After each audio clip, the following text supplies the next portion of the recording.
Hi everyone, good morning to all. Today we are here with the last lecture of breathing and exchange of gases.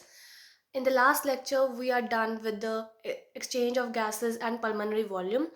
Up to the exchange of gases, alveolar membrane we have done, and we will start with the next topics. Today we will complete our chapter, so you must be excited for that. Shall we start? Of course, yes. According to me, we are we should start with the NCERT because we have not done the NCERT of the last lecture. So we will start with the NCERT so that it will summarize up, and then next we will start with the further topics. Just a minute.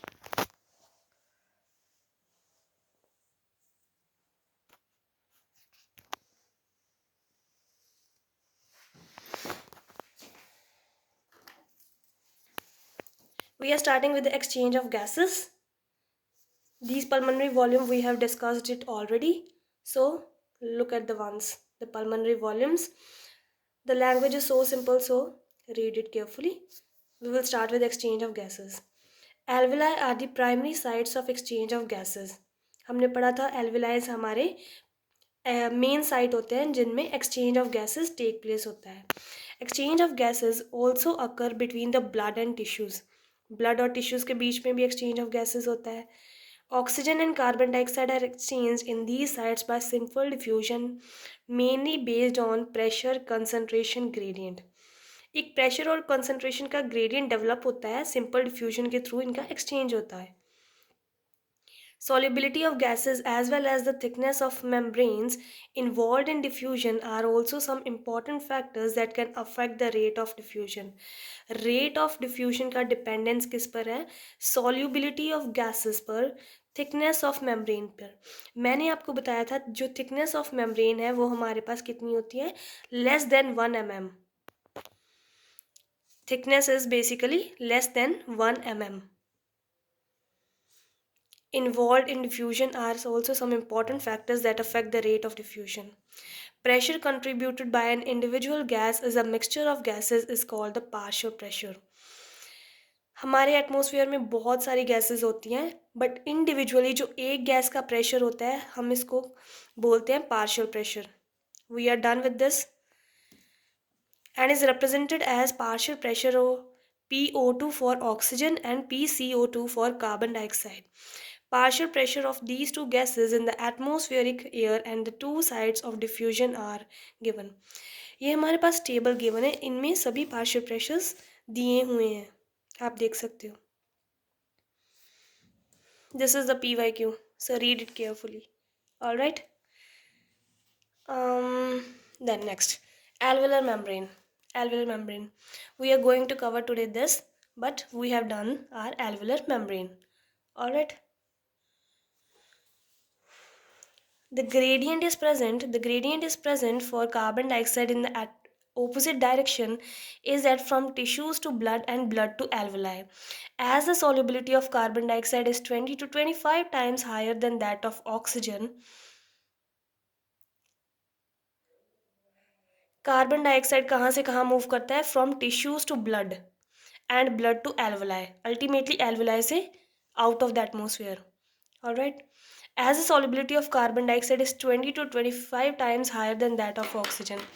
Solubility carbon dioxide की ज़्यादा होती है, मैंने आपको पहले भी बताया था कितनी ज़्यादा होती है, 20 to 25 times हायर होती है. और this is the PYQ.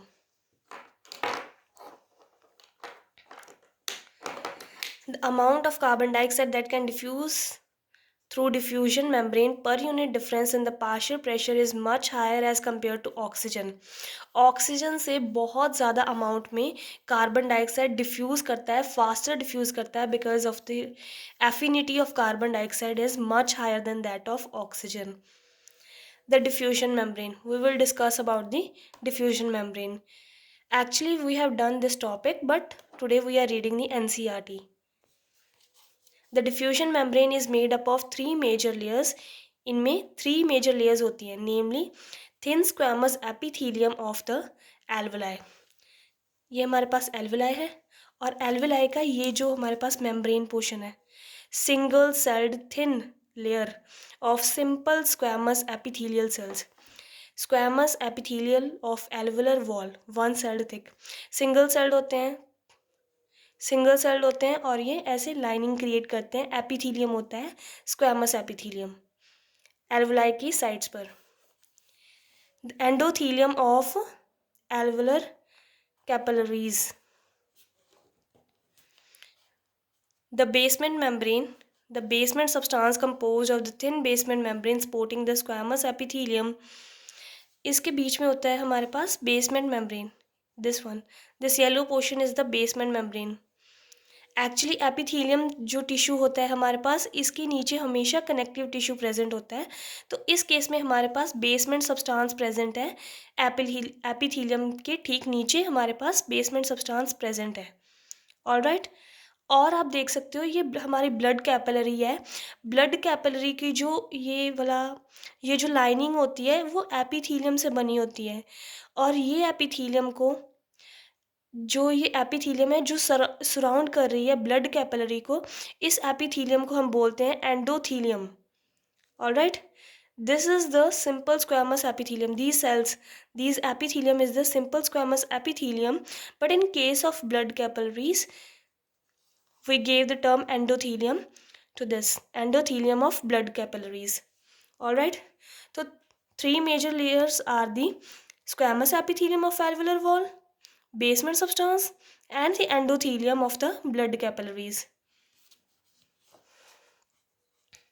The endothelium of alveolar capillaries and the basement substance composed of the thin basement membrane supporting the squamous epithelium and the basement membrane surrounding a single layer endothelial cells of capillaries. Endothelial cells are also single layered, you can see. In between, however, its total thickness is much less than a millimeter. I have told you right. Its total thickness is about less than 1 millimeter. Thickness is less than 1 millimeter.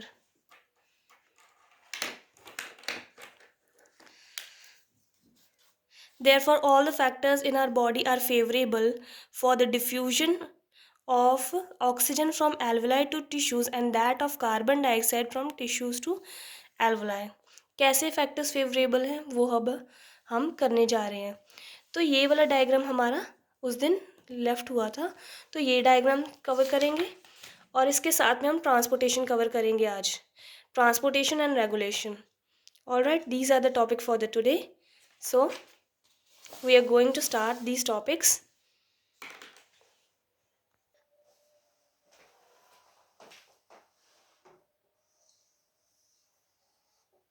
This is our alveoli.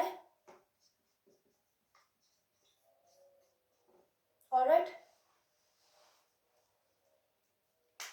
this is the chambers of our heart.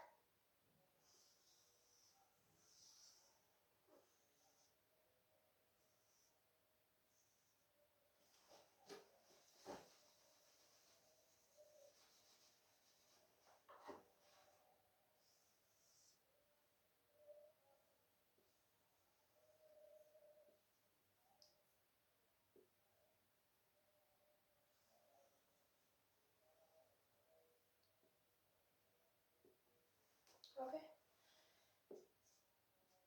right atrium, right ventricle, left atrium, left ventricle.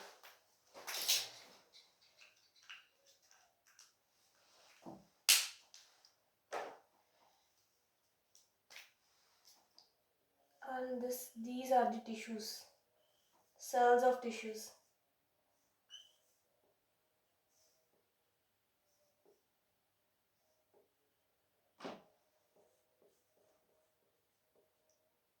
Tissue.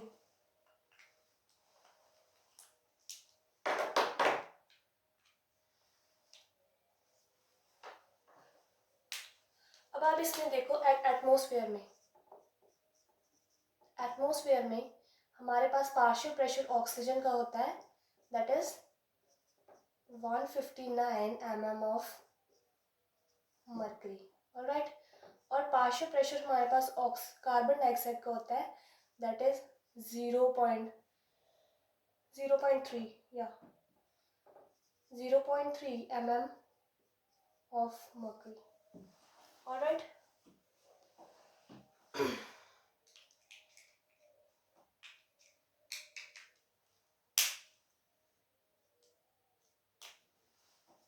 Alveoli में हमारे पास partial pressure oxygen का होता है that is 104,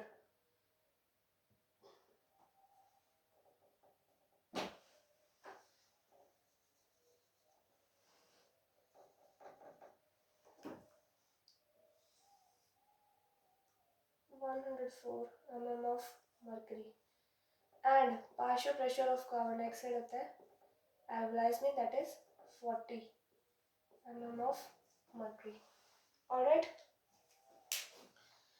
तो ये है हमारे पास left atrium, here is the present pulmonary vein. Pulmonary vein which carries the oxygenated blood.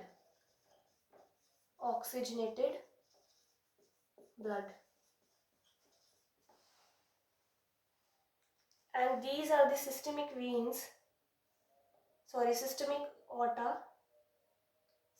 arteries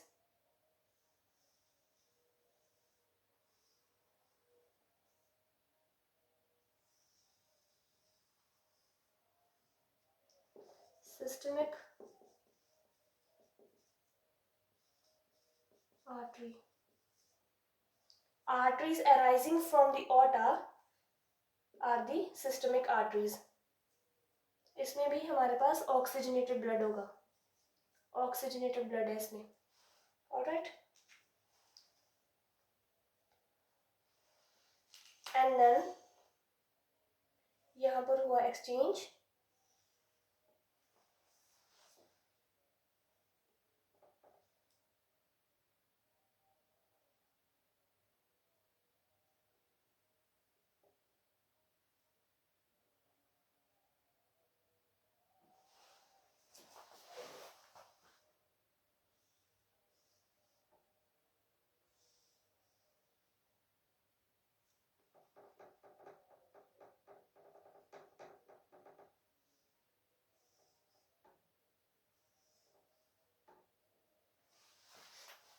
इसमें होता है डीऑक्सीजनेटेड ब्लड। ये है हमारे पास सिस्टमिक वेन्स।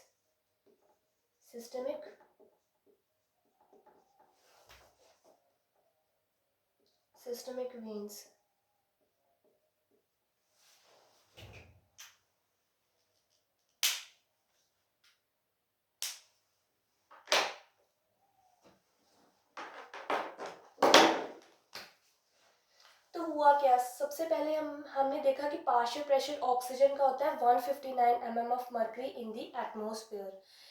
तो हमारी बॉडी का मैकेनिज्म देखो आप, डिफ्यूजन कैसे होता है 159 mm ऑफ मर्करी, ऑलराइट। और हमारे एल्वेलाइज में पार्शियल प्रेशर होता है 104 mm of mercury. So oxygen will move from here to here, from higher concentration to the lower concentration, or you can say from the higher partial pressure to the lower partial pressure. Oxygen will move inside the lungs, oxygen will move inside the alveoli, and from the alveoli here are the pulmonary veins, alright। और इसमें partial pressure oxygen का होता है that is 95 mm of mercury। तो आप देखो, इसमें देखो मैंने आपको बताया कि पार्शियल प्रेशर ऑक्सीजन का होता है 104 mm of mercury in the alveoli, alright. तो एल्वेलाई से ये हमारी वेन्स में ट्रांसफर होता है, एक्चुअली वेन्स में नहीं, pulmonary vein is the only vein in which we carry the oxygenated blood. Oxygenated is blood is here in the pulmonary vein only, all other arteries carries the oxygenated blood, all right। तो यहाँ से blood यहाँ पर diffuse होता है। क्यों होता है? बिकॉज इसका जो पार्शियल प्रेशर है वो 95 mm ऑफ मर्करी है। Yes, that is higher concentration and this is lower concentration. आप ऐसा बोल सकते हो। तो हायर पार्शियल प्रेशर से लोअर पार्शियल प्रेशर मूव करता है और oxygen will move like this. Oxygen will move like this. This is the oxygenated blood. Alright, oxygen diffuses from alveoli to the pulmonary vein or in the oxygenated blood with the help of partial pressure. Partial pressure of oxygen was in the alveoli 104 mm of mercury, but the partial pressure of oxygen in the pulmonary vein was 95 mm of mercury. Alright, same here. इसमें भी oxygenated blood है हमारे पास, तो इसमें भी partial pressure oxygen का कितना है? 95 mm ऑफ मर्करी। तो यही डिफ्यूजन इसमें ही हुआ। अब आप देखो टिश्यूज के लेवल पर। टिश्यूज के लेवल पर जो हमारे पास पार्शियल प्रेशर ऑक्सीजन का होता है that is 45 mm of mercury.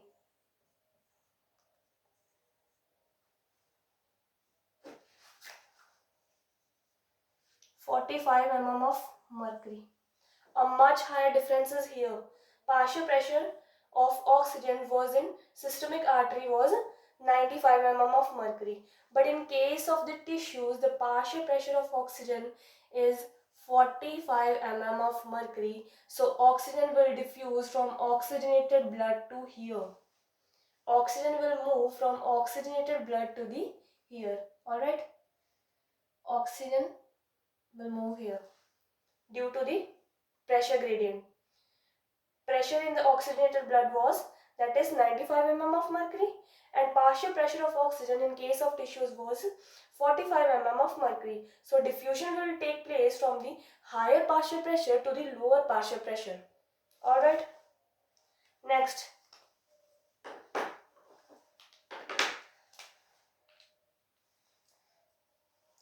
Partial pressure of tissues में पार्शियल प्रेशर होता है कार्बन डाइऑक्साइड। यहाँ पर partial pressure of carbon dioxide tissues में कितना होता है? 45 mm ऑफ मर्करी।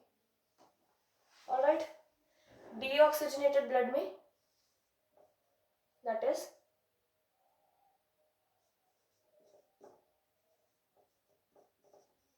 ये कार्बन का पार्शियल प्रेशर है, partial pressure of carbon dioxide. Alright, here is the present pulmonary vein, pulmonary artery.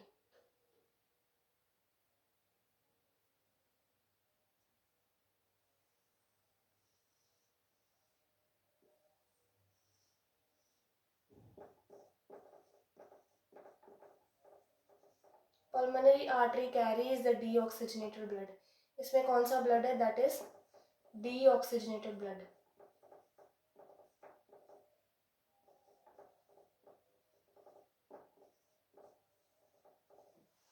Alright, तो आप देखो इसमें पार्शियल प्रेशर कितना है? 45 mm of mercury. Actually tissues के लेवल पर 45 से थोड़ा सा ज़्यादा होता है पार्शियल प्रेशर, और डीऑक्सीजनेटेड ब्लड में पार्शियल प्रेशर होता है 45 mm of mercury. So carbon dioxide का डिफ्यूजन ऐसे होता है from tissues to the blood. जब ये यहाँ पर डिफ्यूजन हुआ, जब जैसे ही यहाँ पर कार्बन डाइऑक्साइड का diffusion from tissues to the blood capillaries हमने देखा, वीन्स में हमने देखा कि यहाँ पर ऐसे डिफ्यूज हो गया हमारा कार्बन डाइऑक्साइड। जैसे ये डिफ्यूजन इसका होता है तो ये डीऑक्सीजनेटेड ब्लड में कन्वर्ट होता है। ये हमारे पास आ गया हमारा डीऑक्सीजनेटेड ब्लड। तो कार्बन डाइऑक्साइड इसमें फ्लो होगा, तो कार्बन डाइऑक्साइड का फ्लो होगा इसमें। ऑलराइट, एंड देन जहाँ पर भी हमने पार्शियल प्रेशर नहीं मेंशन किया है वहाँ पर आप 40-40 मेंशन कर लेना। ऑक्सीजनेटेड ब्लड में कार्बन डाइऑक्साइड का पार्शियल प्रेशर कितना आता है? 45 mm of mercury. Alright, and tissues के लेवल पर बता दिया कि 45 mm ऑफ मर्करी इतना। तो अभी आप देखो, पल्मोनरी आर्टरी में हमारे पास डीऑक्सीजनेटेड ब्लड था और उसमें पार्शियल प्रेशर कितना था 45 mm of mercury. That means अगर हम चाहते हैं कि डिफ्यूजन हो from pulmonary artery to alveoli, तो इसमें होगा क्या, इसमें 45 mm ऑफ मर्करी है और आप यहाँ पर देखो एल्वोलाई में 40 mm of mercury partial pressure हमारे पास है। तो इससे डिफ्यूजन होगा from higher partial pressure to the lower partial pressure and carbon dioxide will move ultimately outwards. Alright, here is the exchange of carbon dioxide and here is the exchange of oxygen. Alright,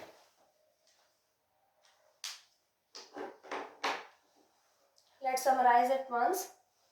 atmosphere में हमारे पास oxygen का partial pressure था 159 mm of mercury and partial pressure alveoli में था oxygen का partial pressure of oxygen in alveoli is 104 mm of mercury. So diffusion will take place from the higher partial pressure to the lower partial pressure.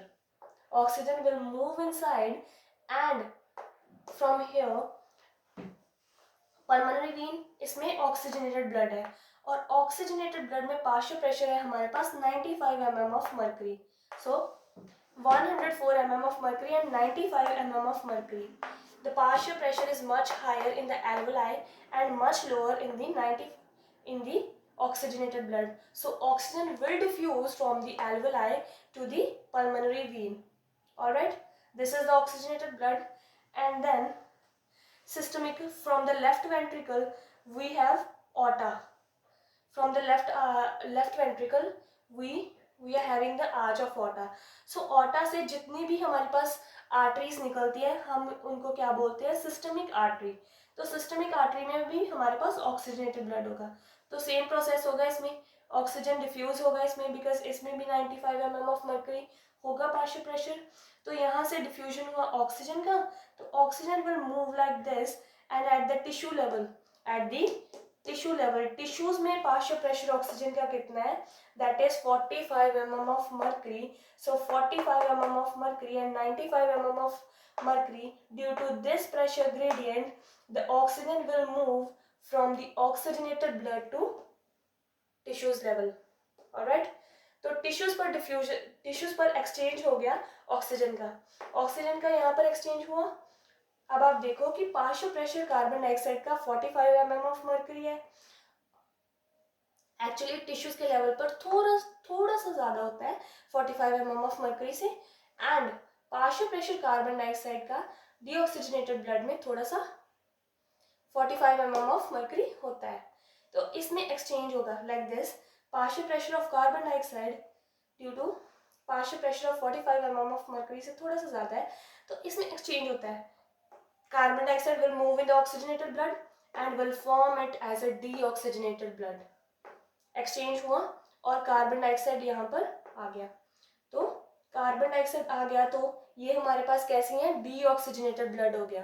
Deoxygenated blood है तो ये हमारे पास systemic veins है. Alright, systemic veins में deoxygenated blood है और deoxygenated blood में मैंने आपको बताया कि 45 mm ऑफ मर्करी का पार्शियल प्रेशर हमारे पास होता है. ऑलराइट, तो 45 mm ऑफ मर्करी का पार्शियल प्रेशर है यहाँ पर. इसमें पल्मोनरी आर्टरी अब आ जाती है. तो पल्मोनरी आर्टरी में क्या होता है, पल्मोनरी आर्टरी में डीऑक्सीजनेटेड ब्लड कैरी होता है. मैंने आपको बताया था only artery which carries the deoxygenated blood. तो इसमें डीऑक्सीजनेटेड ब्लड होता है. तो डीऑक्सीजनेटेड ब्लड में ये चल रहा है, कार्बन डाइऑक्साइड का एक्सचेंज होगा सेम लेवल, टिश्यूज के लेवल से कार्बन डाइऑक्साइड इसमें एक्सचेंज होगा. अब आप देखो कि पार्शियल प्रेशर कार्बन डाइऑक्साइड का कितना ज्यादा है, sorry partial pressure of carbon dioxide इसमें कितना कम है, that is 40 mm of mercury, और पार्शियल प्रेशर डीऑक्सीजनेटेड ब्लड में कितना है 45 mm of mercury. So from higher partial pressure to the lower partial pressure carbon dioxide will move from pulmonary artery to alveoli.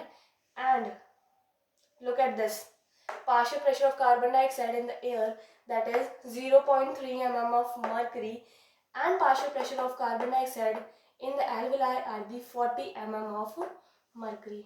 So there will be the exchange, the carbon dioxide will move from the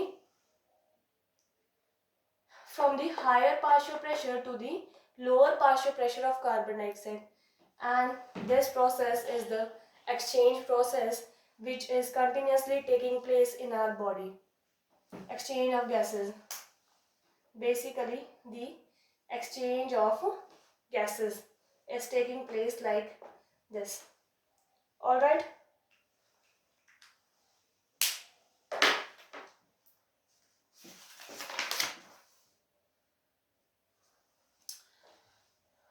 Something is left. No. Is this topic is clear?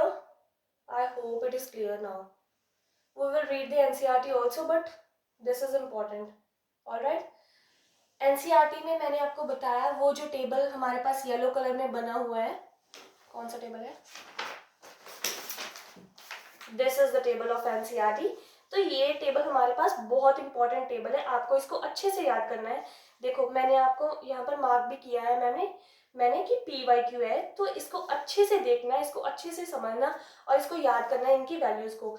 इनकी value की dependence पर ही हमारा पूरा exchange depend होता है. जैसे जैसे ये वैल्यूज है वैसे वैसे एक्सचेंज होता है ऑक्सीजन का inside the alveoli and carbon dioxide the out of the alveoli. So इसको ध्यान में रखना इन वैल्यूज को, ये वैल्यूज इंपॉर्टेंट है. ऑलराइट. हमारी जो बॉडी का मैकेनिज्म ही ऐसा है कि प्रेशर ग्रेडियंट की डिफरेंस से ही डिफ्यूजन होता है, तो ये आपको इसको ध्यान में रखना है. Alright.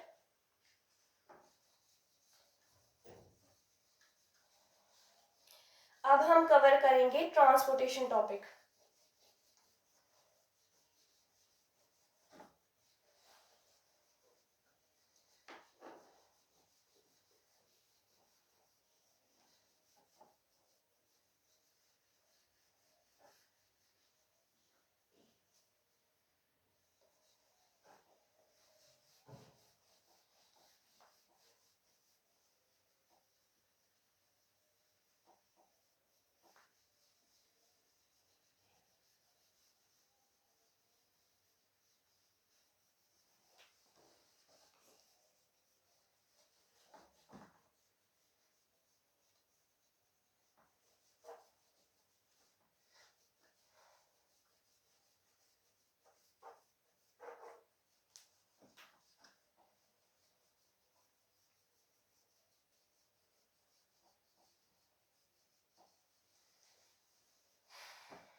Next topic is transportation of gases. Gases का exchange हुआ, exchange of gases is done. Now is the transportation of gases. Alright. सबसे पहले ऑक्सीजन का ट्रांसपोर्ट देखते हैं. Transport of oxygen. तो ट्रांसपोर्ट ऑफ ऑक्सीजन कैसे होता है? 97% as oxyhemoglobin and 3% as dissolved in plasma. हमारा जो प्लाज्मा है उसमें डिसॉल्व होकर 3% ऑक्सीजन ट्रांसपोर्ट होता है ब्लड में. Alright. dissolved in plasma. 97% as oxyhemoglobin and 3% as dissolved in plasma.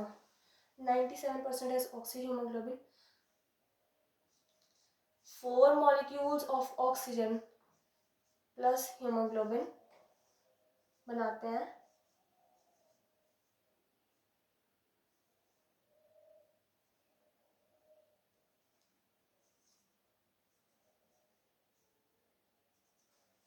Alright. ये हमारे पास अनस्टेबल होता है, रिवर्सिबल होता है.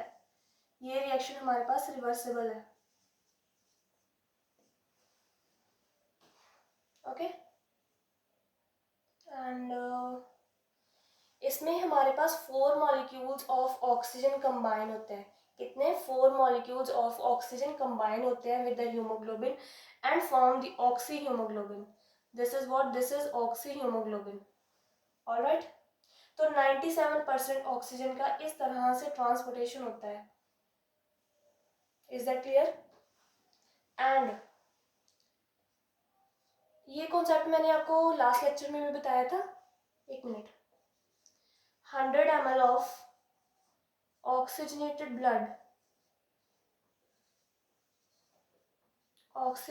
blood carries 20 ml of oxygen.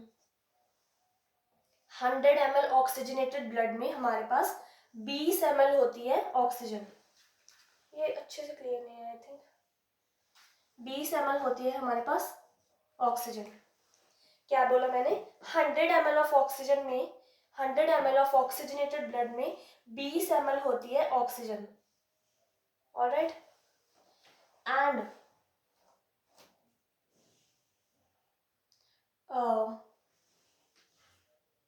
तो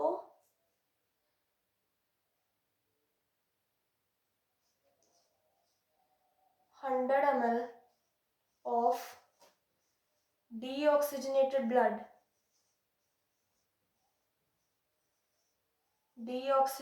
blood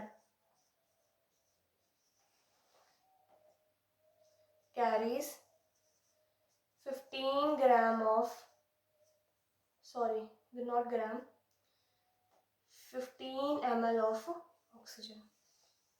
अब आप इसको ध्यान से देखो. हमारे पास ऑक्सीजनेटेड ब्लड था 100 ml. 100 ml ऑक्सीजन में हमारे पास 20 ml ऑक्सीजन थी. डीऑक्सीजनेटेड ब्लड में हमारे पास कितनी ऑक्सीजन है? 100 ml ऑफ डीऑक्सीजनेटेड ब्लड में हमारे पास 15 ml ऑफ ऑक्सीजन प्रेजेंट है. That means at the tissue level only 5% is delivered to the tissue. I repeat my words. 100 ml of oxygenated blood में 20 ml oxygen है और 100 ml of deoxygenated blood में 15 ml of oxygenated blood है. That means only 5 ml of oxygen is delivered to the tissues. इसको ऊपर mention करती हूँ.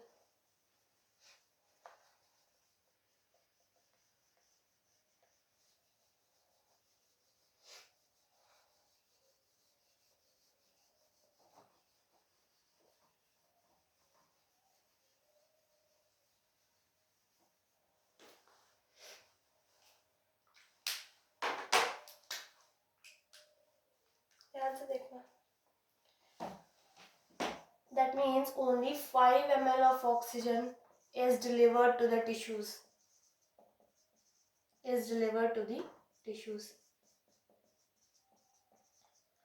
जो एक्चुअली ऑक्सीजन की टिश्यूज को मिली है वो सिर्फ 5% है. बिकॉज हमने देखा कि 100 ml ऑफ ऑक्सीजनेटेड ब्लड में हमारे पास 20 ml है ऑक्सीजन का. ऑलराइट. इतना ऑक्सीजन प्रेजेंट होता है 100 ml में और 100 ml डीऑक्सीजनेटेड ब्लड में 15 ml ऑफ ऑक्सीजन प्रेजेंट होता है. That means only 5%, sorry only 5 ml of oxygen is delivered to the tissues. सिर्फ 5 ml हमारे पास ऐसा ऑक्सीजन है जो डिलीवर एक्चुअली हुआ है टिश्यूज को. Okay. And this is what, this is 25%. This is just 25%. Alright. 5% delivered हुआ है टिश्यूज को.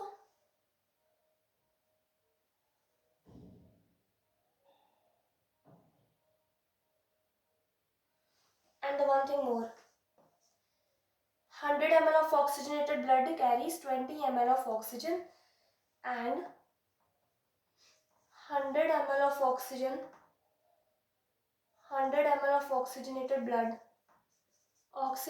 blood में 15 ग्राम हीमोग्लोबिन होता है. ऑलराइट. मैंने क्या बोला? 100 ml ऑफ ऑक्सीजनेटेड ब्लड में 15 ग्राम होता है हीमोग्लोबिन.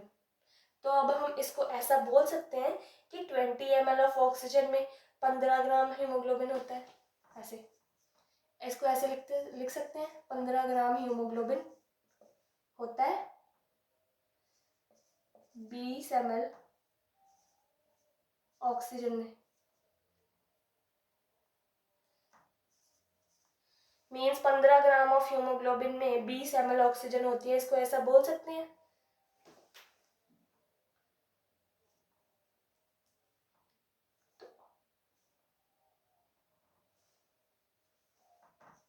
तो 1 ग्राम हीमोग्लोबिन में कितनी ऑक्सीजन प्रेजेंट होगी?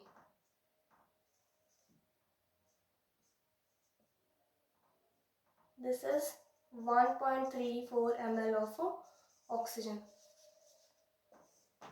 ऑलराइट, 1 ग्राम हीमोग्लोबिन में 1.34 ml ऑफ ऑक्सीजन प्रेजेंट होगी, बिकॉज हमने देखा 100 ml ऑफ ऑक्सीजनेटेड ब्लड में 20 ml ऑक्सीजन प्रेजेंट है, और 15 ग्राम haemoglobin 100 ml of oxygenated blood में हीमोग्लोबिन कितना है? 15 ग्राम। तो हम इसको ऐसे लिख सकते हैं कि 15 gram of haemoglobin is equal to 20 ml of oxygen. तो 1 ग्राम हीमोग्लोबिन में 1.34 ml ऑफ ऑक्सीजन होता है। Is it clear?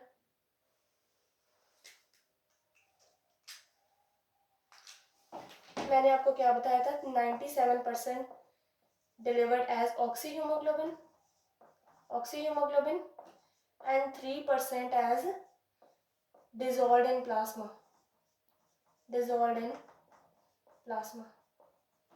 This was all about the transportation of oxygen. We are done with the transportation of oxygen. I hope it is clear to you.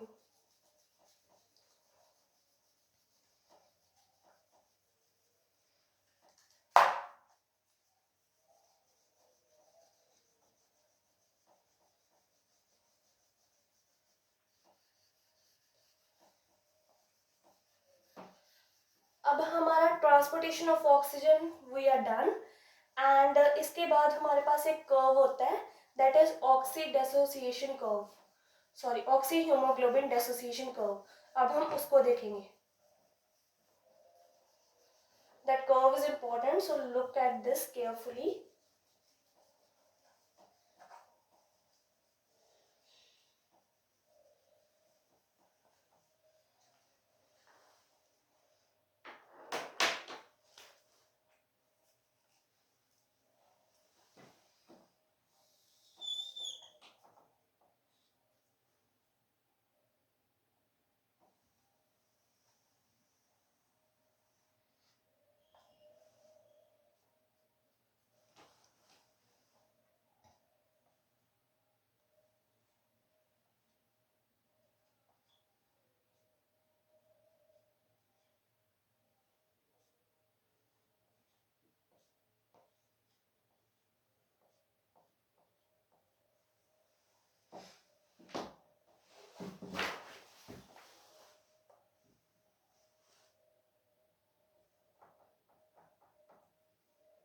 This is partial pressure of oxygen. Partial pressure of oxygen in the mmHg. All right.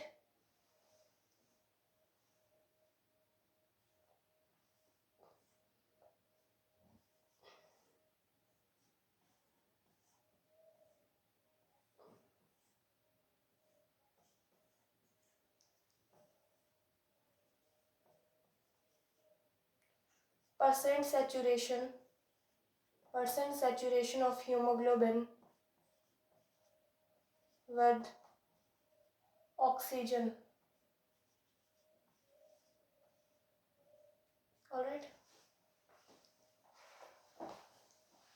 We are covering the oxyhemoglobin dissociation curve. This is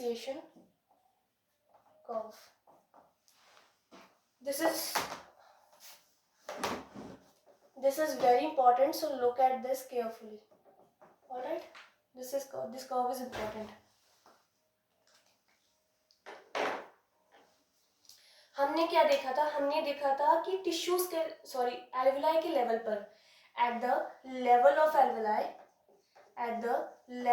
alveoli, the partial pressure of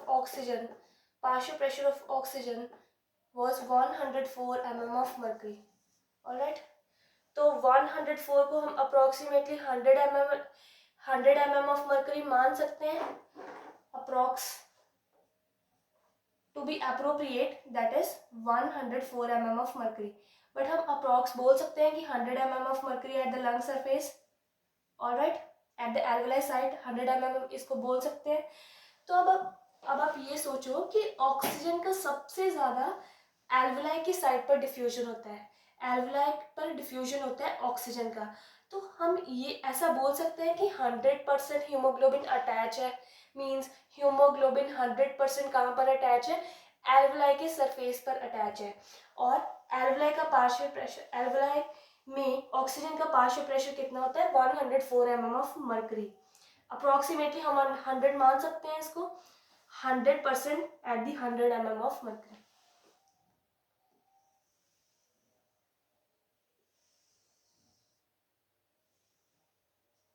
alright,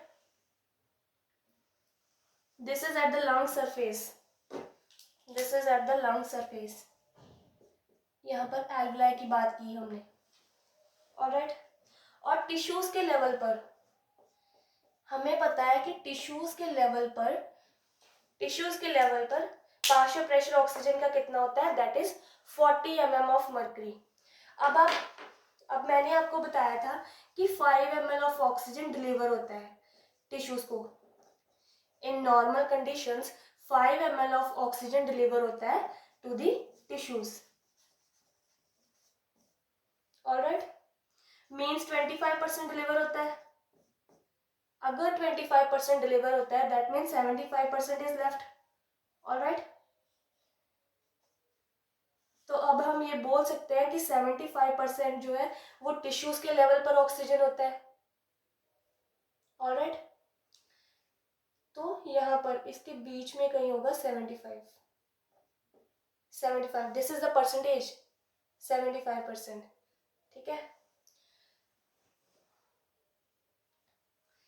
तो normal conditions में इस case में हमारे पास tissues के level पर oxygen कितना था हमारे पास, ऑक्सीजन का पार्शियल प्रेशर था दैट वाज 40, ऑक्सीजन का पार्शियल प्रेशर 40 है। तो 40 mm ऑफ मर्करी इसका पार्शियल प्रेशर है ऑक्सीजन का। और ऑक्सीजन डिलीवर कितना हुआ है इन नॉर्मल कंडीशंस, अभी हम नॉर्मल कंडीशंस की बात कर रहे हैं। ये नॉर्मल कंडीशन के केस में है। नॉर्मल कंडीशंस में 5 ml ऑफ ऑक्सीजन डिलीवर होता है टू द टिश्यूज, मींस 25% ही डिलीवर हो पाता है, ऑलराइट। सो अब आप इस कर्व को देखना, this is S shaped curve.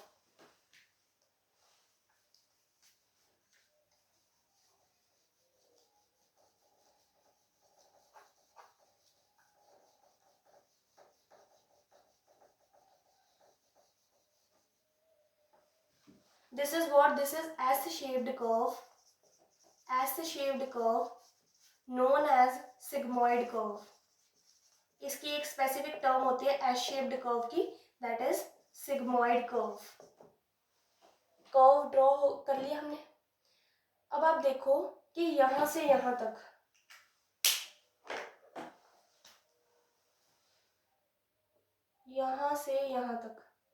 इतना डिफरेंस है हमारे पास।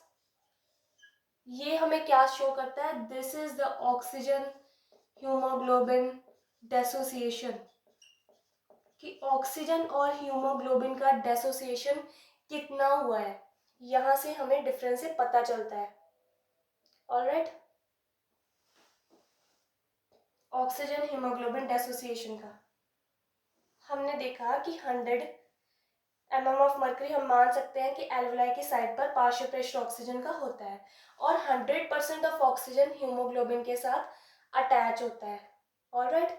100% of haemoglobin is attached with the on the alveoli side.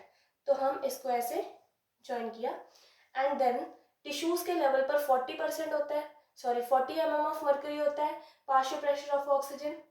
And हमने बोला था कि 5 ml हमने डिलीवर किया है ऑक्सीजन को, 5 ml डिलीवर किया है हमने ऑक्सीजन को to the tissues, means 25% deliver हो गया है टिश्यूज को। अगर 25% डिलीवर टिश्यूज को हुआ है तो उसका डेसोसिएशन कितना होगा, 75%।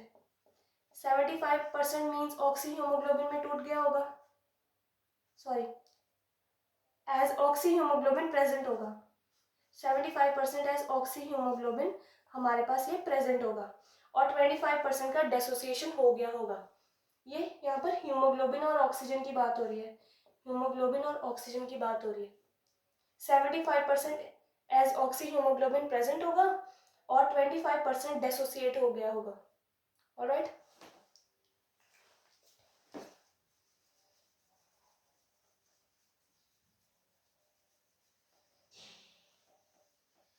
अब इस डेसोसिएशन के लिए कुछ कंडीशंस होती है, कुछ स्पेसिफिक कंडीशंस होती हैं जिनमें ये डेसोसिएशन होता है।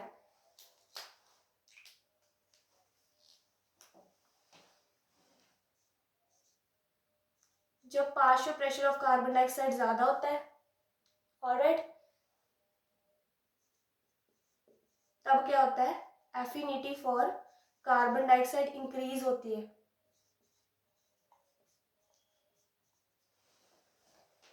जैसे ही partial pressure of carbon dioxide increase होता है तो affinity for the carbon dioxide increase होती है, मींस वो ऑक्सीजन हीमोग्लोबिन जो हमारे पास बना था वो टूटकर कार्बन अमीनो हीमोग्लोबिन में कन्वर्ट होता है।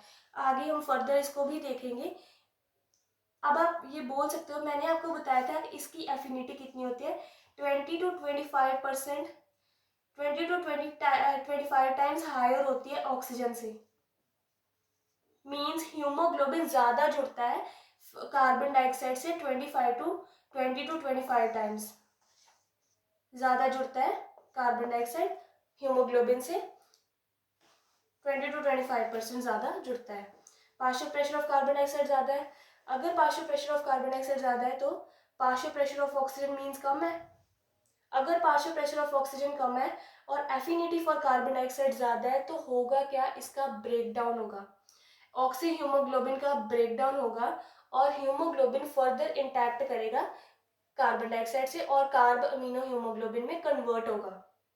Alright, partial pressure of carbon dioxide ज्यादा है, affinity for the carbon dioxide ज्यादा है। अब आप ये देखो कि partial pressure of carbon dioxide ज्यादा है और एफिनिटी फॉर कार्बन डाइऑक्साइड ज्यादा है। जैसे ही इसकी एफिनिटी ज्यादा होती है तो ये क्या करता है, वाटर से रिएक्ट करता है और H2CO3 में कन्वर्ट होता है, कार्बोनिक एसिड में कन्वर्ट होता है। दिस इज कार्बोनिक एसिड, तो ये कार्बोनिक एसिड में कन्वर्ट होता है। जैसे ही ये कार्बोनिक एसिड में कन्वर्ट होता है इसका डिसइंटीग्रेशन होता है और ये एक बाइकार्बोनेट आयन में कन्वर्ट होता है और प्लस H आयन में कन्वर्ट होता है। तो H आयन की कंसंट्रेशन जो है वो इंक्रीज होती है। Concentration of H ion increases. As soon as the concentration of H ion increases, अगर H ion की concentration increase हो रही है, that means acidity is also increasing. And if the acidity is increasing, the pH is going downwards. These are the factors. शांति से इसको अच्छे से patience के साथ समझो कि मैंने क्या बोला है आपको। मैंने आपको बताया कि partial pressure of carbon dioxide ज्यादा है। अगर partial pressure of carbon dioxide ज्यादा है तो हमने ये कहा था कि इसकी जो एफिनिटी होती है कार्बन डाइऑक्साइड की वो बहुत ज्यादा होती है, 20 to 25 टाइम्स हायर होती है ऑक्सीजन से। तो ये कार्बन डाइऑक्साइड जुड़ना चाहेगा हीमोग्लोबिन से और जब ये जुड़ना चाहेगा haemoglobin say that means partial pressure of oxygen जो है वो कम है। ऑलराइट, तो जैसे ही ये कार्बन डाइऑक्साइड की एफिनिटी ज्यादा होगी तो कार्बन डाइऑक्साइड ज्यादा जुड़ेगा और कार्बोमिनो हीमोग्लोबिन में कन्वर्ट हो जाएगा। ऑलराइट, कार्बन डाइऑक्साइड हीमोग्लोबिन के साथ रिएक्ट करेगा और कार्बोमिनो हीमोग्लोबिन में कन्वर्ट हो जाएगा।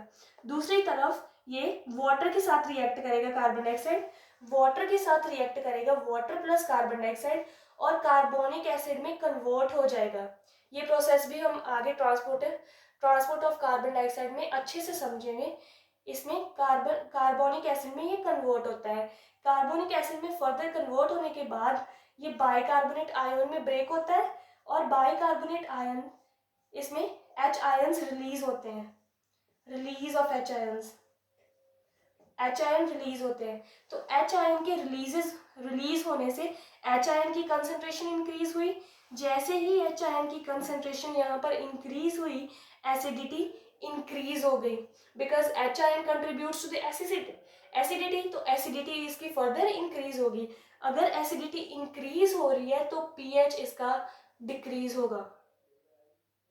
Are you getting my point? जैसे ही एसिडिटी इंक्रीज हो रही है, acidity is going upward, the pH will move downward, right? Because pH3, pH2 and pH1, these are more acidic. Remember the pH values? Here is this.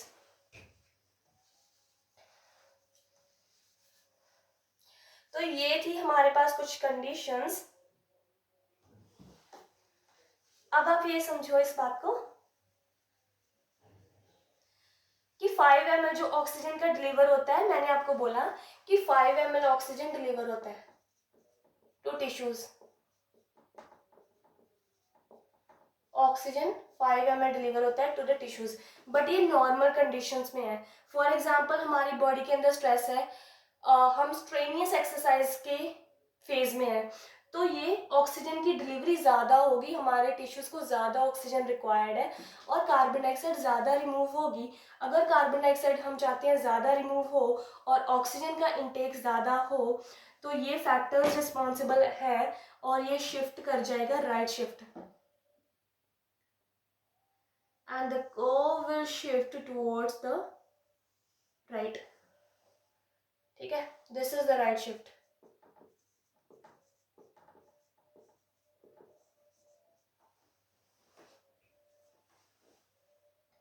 ठीक है, this is the right shift and these are the factors responsible for the right shift.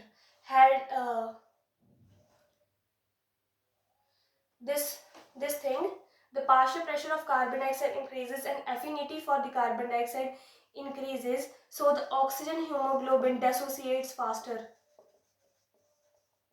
Dissociate. जैसे ही carbon dioxide का pressure, partial pressure increase हुआ, affinity for carbon dioxide increases और oxygen और haemoglobin का डेसोसिएशन easier हो गया। ऑक्सीजन और haemoglobin का डेसोसिएशन एनहांस हो गया था। तो हमने देखा ये जो बात हमने ये जो बात थी हमें किसने बताई थी? वो बोहर ने बताई थी। बोहर ने बताई थी, तो इसको हम क्या बोलते हैं? That is Bohr's effect. This is known as the Bohr's effect, because ये हमें बोहर ने बताया था कि पार्शियल प्रेशर जैसे ही इंक्रीज करेगा, affinity for carbon dioxide increases and oxygen और हीमोग्लोबिन का डेसोसिएशन ज़्यादा होगा। जितना ज़्यादा ऑक्सीजन का और हीमोग्लोबिन का डेसोसिएशन होगा, उतनी ज़्यादा ऑक्सीजन टिश्यूज को डिलीवर होगी। तो this is the case of strenuous exercises. Strenuous exercise में ये प्रोसेस टेक प्लेस होता है और हमारे टिश्यूज को ऑक्सीजन ज्यादा डिलीवर होती है। ठीक है, स्ट्रेनियस एक्सरसाइज इसके एग्जांपल में बोल सकते हो आप, जब भी बॉडी स्ट्रेस में है, ये फिनोमेना हमारे पास टेक प्लेस होता है। The curve is shifted towards the right so that oxygen का और हीमोग्लोबिन का डेसोसिएशन ज्यादा हो। जितना ऑक्सीजन का और हीमोग्लोबिन का डेसोसिएशन ज्यादा होगा, उतनी ही ऑक्सीजन हमारे टिश्यूज को ज्यादा डिलीवर होगी। ऑलराइट, नेक्स्ट, कुछ कंडीशंस ऐसी होती हैं जिन कंडीशंस में हमें 5 ml से भी कम ऑक्सीजन चाहिए होती है। तो अगर इन केस हम मान लें कि हमें 5 ml से भी कम ऑक्सीजन चाहिए, तो इसका रिवर्स होता है और the curve is shifted towards the left. Alright, this is the left shift. Left shift में कंडीशन क्या होती है? इसमें हमें ऑक्सीजन 5 ml से भी कम चाहिए होता है। अगर हमें ऑक्सीजन 5 ml से भी कम चाहिए, तो हम इंश्योर क्या करते हैं कि ऑक्सीजन और हीमोग्लोबिन का डेसोसिएशन वो कम हो जाए। अगर ऑक्सीजन और हीमोग्लोबिन डेसोसिएट ही नहीं करेंगे, तो ऑक्सीजन कैसे डिलीवर होगा टू द टिश्यूज? नहीं हो पाएगा, तो हम ये इंश्योर करते हैं ऑक्सीजन और हीमोग्लोबिन का डिसोसिएशन ना हो। तो इसके जितने भी करेक्टरिस्टिक्स हैं वो इसके रिवर्स में होंगे। लेफ्ट शिफ्ट में ये जो करेक्टरिस्टिक मैंने आपको बताए, ये राइट शिफ्ट के करेक्टरिस्टिक लेफ्ट शिफ्ट में बिल्कुल ही ऑपोजिट हो जाएंगे, सो दैट कि ऑक्सीजन और हीमोग्लोबिन का डिसोसिएशन कम हो और ऑक्सीजन टिश्यूज तक कम डिलीवर हो पाए। ऑलराइट, इसकी एक एग्जांपल है, वैसे तो ये example out of the syllabus है but still,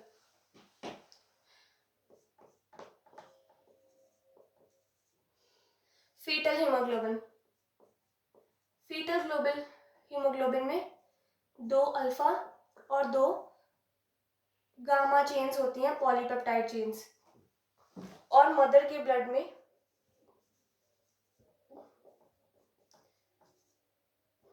2 alpha plus 2 beta chains होती हैं पॉलीपेप्टाइड की हीमोग्लोबिन में। ये हीमोग्लोबिन की बात हो रही है। ऑलराइट, तो फीटल हीमोग्लोबिन में ऑक्सीजन और हीमोग्लोबिन का डिसोसिएशन कम होता है। ऑलराइट, ऑक्सीजन और हीमोग्लोबिन का डिसोसिएशन कम होता है और मदर के ब्लड में ऑक्सीजन और हीमोग्लोबिन का डिसोसिएशन फास्टर होता है। तो इससे क्या होता है, जैसे ही ऑक्सीजन और हीमोग्लोबिन का डिसोसिएशन फास्टर होगा, मदर के केस में फास्टर हो रहा है ऑक्सीजन का और हीमोग्लोबिन का डिसोसिएशन फास्टर हो रहा है। जैसे ही ऑक्सीजन का और हीमोग्लोबिन का डिसोसिएशन फास्टर होगा, फीटल हीमोग्लोबिन के लिए ईजियर हो पाएगा ताकि वो टेक इन कर सके ऑक्सीजन को, क्योंकि मदर के ब्लड से ऑक्सीजन चाहिए फीटस को, मदर के ब्लड से ऑक्सीजन चाहिए फीटस को, तो इसका डिसोसिएशन फास्टर होगा। अगर ऑक्सीजन और हीमोग्लोबिन का डिसोसिएशन इसमें फास्टर होगा तो इसकी ऑक्सीजन इससे अटैच कर पाएगी, अदरवाइज नहीं करेगी। This was all about the oxygen hemoglobin dissociation curve, and this is very important curve. You have to remember this, and these are the factors responsible for this. Examples भी मैंने आपको बता दिए हैं किन केसेस में कैसा होता है। Alright, I hope it is clear to you. मैंने सिंपल लैंग्वेज में मैंने आपको बताया है। This concept is very important. Listen it carefully. अगर आपको अभी भी समझ नहीं आया तो आप थोड़ा सा रिवाइंड कर कर देख सकते हो, बट आई थिंक मैंने अश्योर किया है कि आपको एक एक पॉइंट समझ में आए।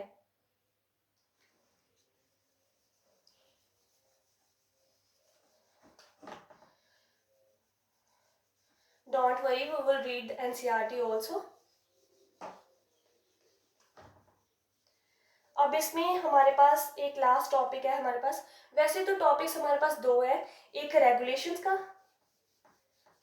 Regulation of respiratory rhythm centre and disorders, वो हम बुक में से करेंगे disorders.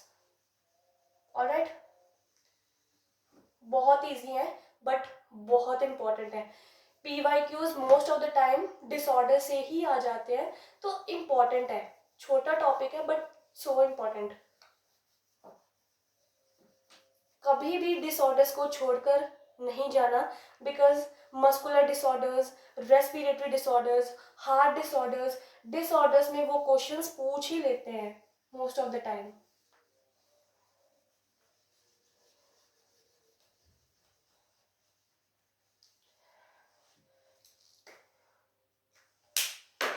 I was talking about the regulation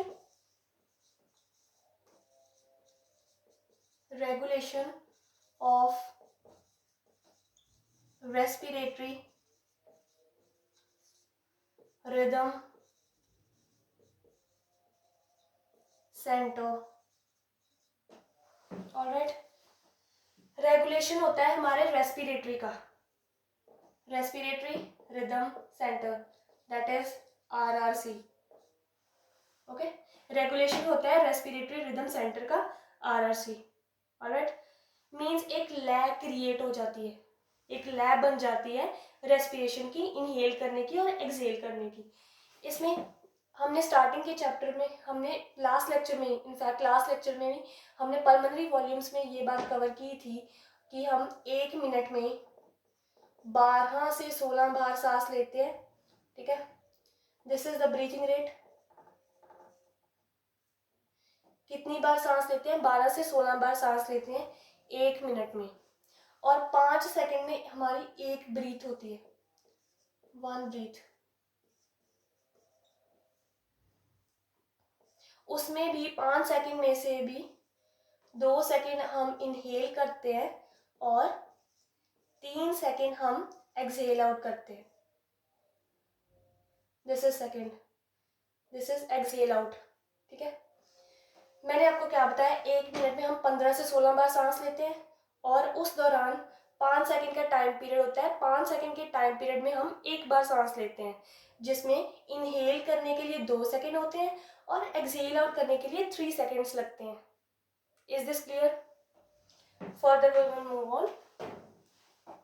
तो इस प्रोसेस को रेगुलेट करता है हमारा रेस्पिरेटरी रिदम सेंटर। सबसे पहले 2 टाइप्स के रेगुलेट करते हैं। सबसे पहले neural control, neural control, neuro neuro neural sorry neuro neural means neurons, neuron से रिलेटेड है तो ब्रेन से रिलेटेड होगा, ऑलराइट। तो ये ब्रेन से रिलेटेड है हमारा। जो इसमें 2 पार्ट्स हैं फर्दर।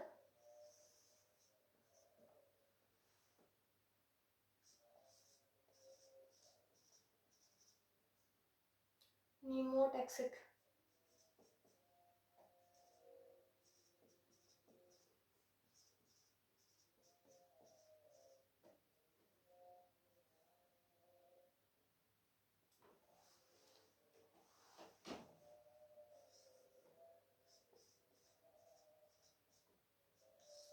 पॉन्स में प्रेजेंट है ये। और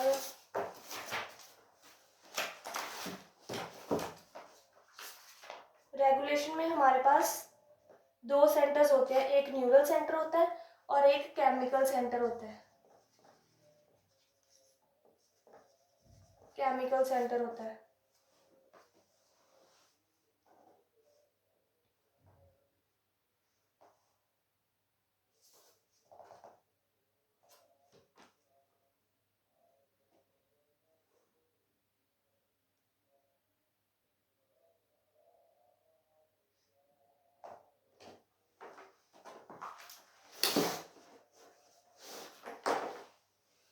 हमारा जो मेन रेस्पिरेटरी रिदम सेंटर होता है, जो हमारा मेन रेस्पिरेटरी रिदम सेंटर होता है, that is present in medullary ऑब्लोंग,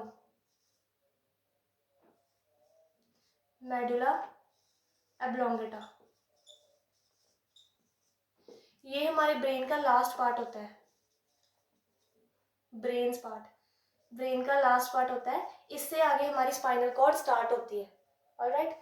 RRC जो मेन है हमारा हमारा वो प्रेजेंट होता है मेडुला ऑब्लोंगेटा में, जो ब्रेन का पार्ट है। ये पार्ट तो ब्रेन का है बस, बट लास्ट पार्ट है ब्रेन का। इससे आगे हमारे पास स्पाइनल कॉर्ड स्टार्ट होती है। और निमोटेक्सिक सेंटर ये पॉन्स में प्रेजेंट होता है। This is again a part of a brain, alright. Mainly जो है वो कंट्रोल इसका है, मेनली यही कंट्रोल करता है सारी एक्टिविटीज को, रेस्पिरेशन के रिलेटेड जो भी एक्टिविटीज है उनको कंट्रोल कौन करता है? ये करता है, बट इन द कंडीशंस। ये जो मैंने अभी आपको मैकेनिज्म बताया, ये कौन कंट्रोल करता है? That is controlled by RRC, alright. इस मैकेनिज्म को कंट्रोल करता है, मेडुला ऑब्लोंगेटा में ये प्रेजेंट होता है। और निमोटैक्सिक सेंटर क्या करता है? ये पॉन्स में प्रेजेंट होता है, मैंने आपको बताया ये पॉन्स में प्रेजेंट होता है। फॉर एग्जाम्पल, ये पॉन्स में प्रेजेंट, जैसे ही पॉन्स में ब्लड पहुंचा तो उसमें इसने देखा कि partial pressure of carbon dioxide बहुत ज्यादा है, ठीक है। जैसे ही पॉन्स में ब्लड पहुंचा उसमें partial pressure of carbon dioxide ज्यादा था, तो ये एक्टिवेट हो गया। इससे एक्टिवेशन से क्या हुआ? इसके एक्टिवेशन से ये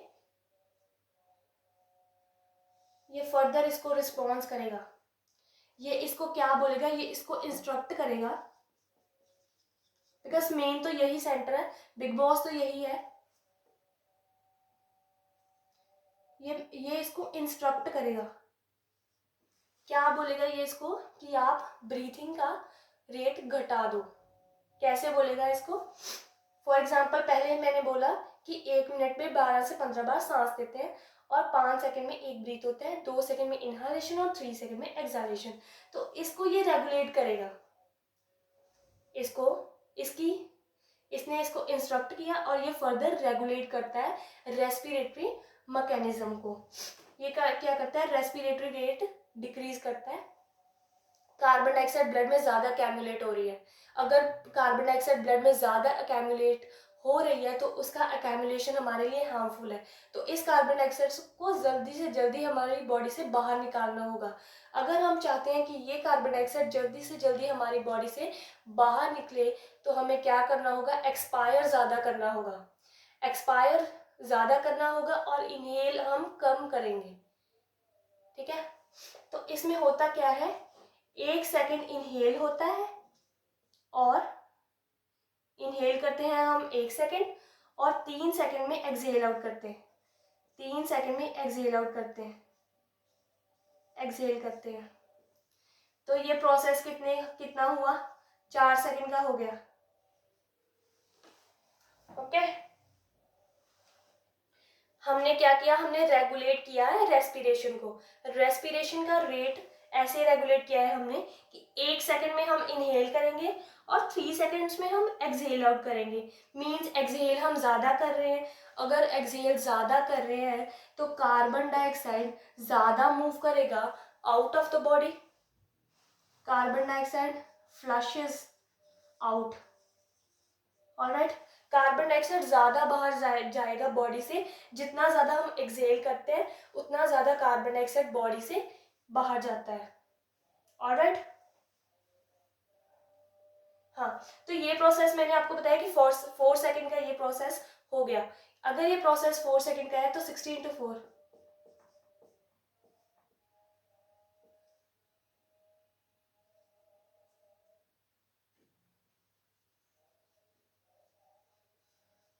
क्या कर रही हूँ मैं भी 60 सॉरी हमारे 1 मिनट में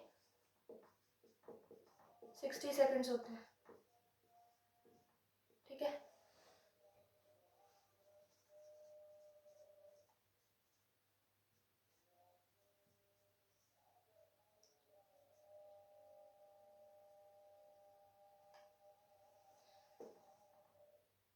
पंद्रह से 16 बार तो बजी देर से।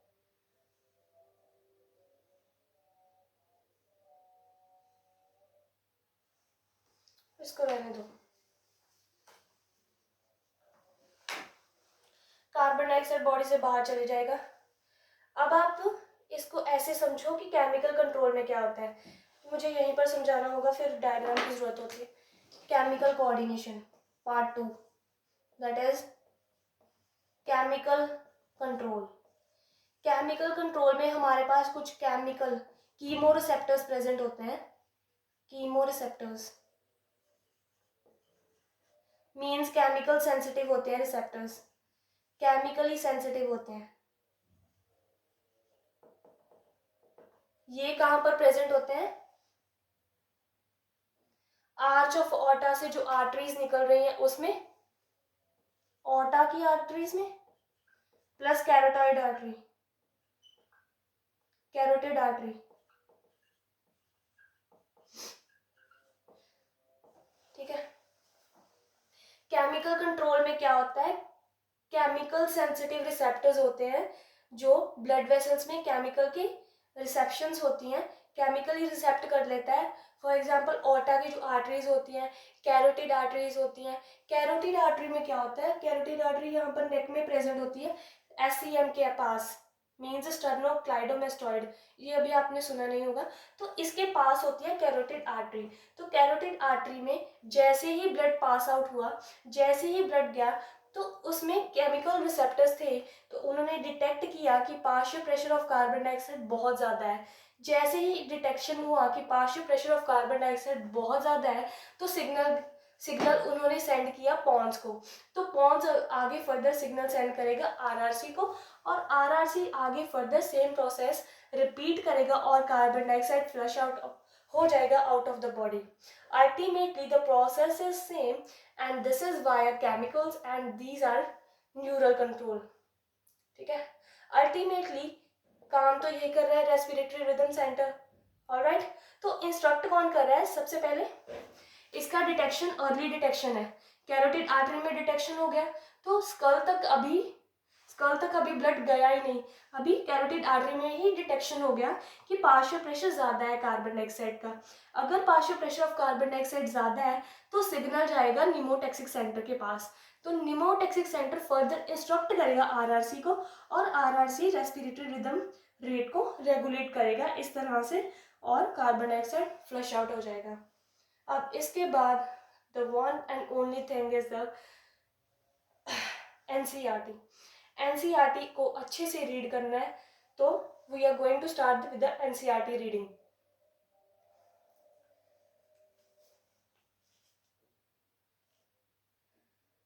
Oh sorry, transportation of carbon dioxide is left now.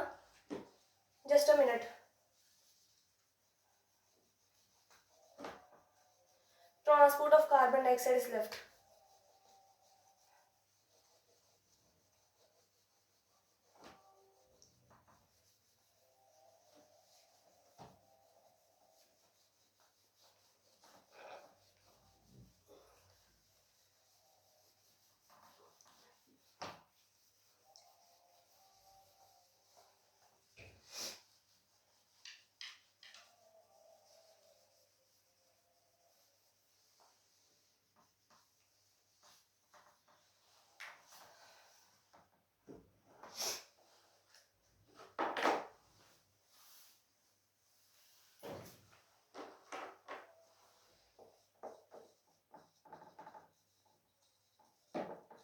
Transport of carbon dioxide. Carbon dioxide का ट्रांसपोर्टेशन कैसे होता है तो इसको अच्छे से देखना. सबसे पहले तो यहीं पर लिख देती हूँ 7% डिजोल्व इन प्लाज्मा. 7% तो प्लाज्मा में ही डिजोल्व होकर जाता है. Alright, 20 to 25% as carb amino haemoglobin. Carb amino haemoglobin. ठीक है, carbon dioxide plus haemoglobin forms the carb amino hemoglobin. All right,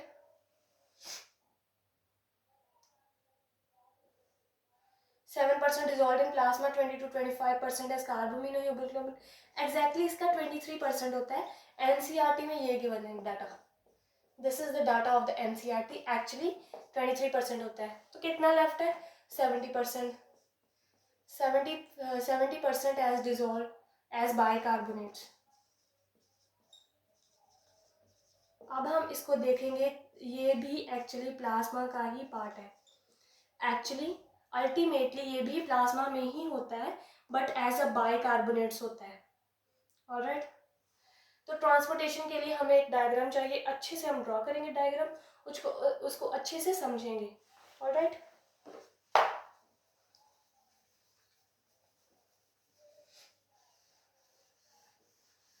space चाहिए ना डायग्राम के लिए.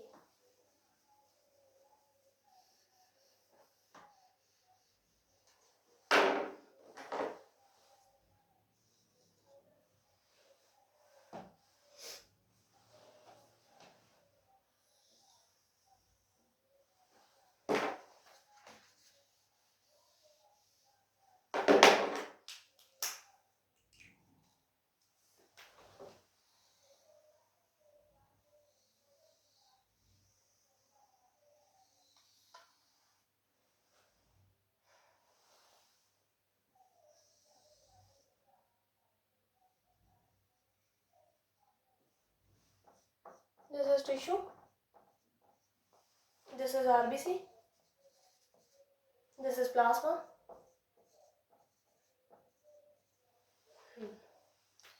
अब हम देखेंगे कि फिनोमेना देखेंगे जैसे ट्रांसपोर्टेशन कार्बन डाइऑक्साइड का होता किस तरह से है. क्या बताया मैंने आपको? 7% dissolved state as plasma, dissolved in plasma. 7% dissolved carbon dioxide plasma में होती है. किस में होती है? प्लाज्मा में होती है कार्बन डाइऑक्साइड 7% डिजॉल्व स्टेट में. तो टिश्यू से कार्बन डाइऑक्साइड निकलेगा. ठीक है. जैसे ही टिश्यू से कार्बन डाइऑक्साइड निकलेगा तो ये आरबीसी में जाएगा. जैसे ही कार्बन डाइऑक्साइड आरबीसी में जाएगा तो यहाँ पर क्या है? हीमोग्लोबिन है. और हीमोग्लोबिन के साथ ये इंटैक्ट करेगा और कार्बमिनो हीमोग्लोबिन का फॉर्मेशन होगा. Alright, this is what this is carbamino haemoglobin. ठीक है.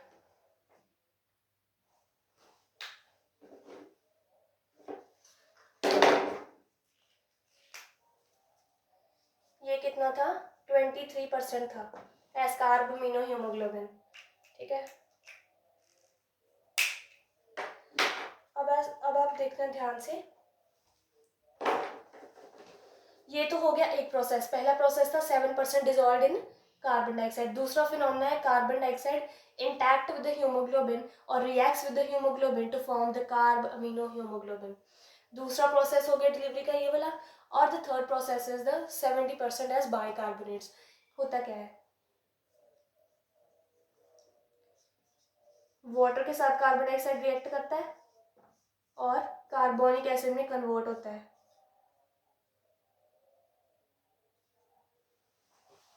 राइट. यहाँ पर एक एंजाइम एक्ट करता है that is carbonic anhydrase. Anhydrase. ये जो हमारे पास एंजाइम है दैट इज कार्बोनिक एनहाइड्रेज, ये आरबीसीज में प्रेजेंट है.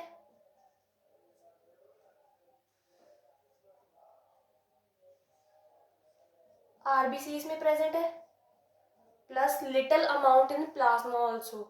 आरबीसीज में तो प्रेजेंट है बट प्लाज्मा में भी थोड़ी सी अमाउंट इसकी प्रेजेंट होती है. प्लस प्लाज्मा में प्रेजेंट है. हो गया. Carbon dioxide reacts with the water in the presence of enzyme carbonic anhydrase to form the carbonic acid. This is what? This is carbonic acid. This is carbonic acid. ये further break होगा. एक minute इसको बड़ा कर लेते हैं.